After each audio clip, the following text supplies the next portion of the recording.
The house stood at the end of Ashwood Lane, an ominous silhouette against the twilight sky. Built in the late 1800s, it was a relic of a bygone era, its Victorian architecture now crumbling with age and neglect. The locals whispered about it in hushed tones, children dared each other to touch its wrought-iron gates, and everyone knew that something malevolent lurked within its walls. Jonathan Miller was new to the town, having moved from the bustling city in search of tranquility. The townsfolk welcomed him warmly, but their friendliness faded to unease whenever the old house was mentioned. Jonathan, ever the skeptic, dismissed their superstitions. A rational man of science, he saw only an opportunity, a challenge to restore the house and, perhaps, his own spirit. On a brisk October morning, Jonathan decided to explore his new project. The key turned with a reluctant click, and the heavy door creaked open, revealing a dim hallway shrouded in dust. As he stepped inside, a chill ran down his spine, and the air grew heavy with an almost palpable dread. Ignoring the discomfort, he ventured deeper into the house.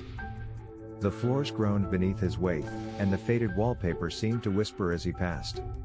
He found old portraits lining the walls, their eyes following him with unsettling intensity. One painting, in particular, caught his attention, a woman, beautiful yet haunting, her eyes dark and hollow. Suddenly, a gust of wind slammed the door shut behind him. Jonathan spun around, heart pounding, but saw nothing.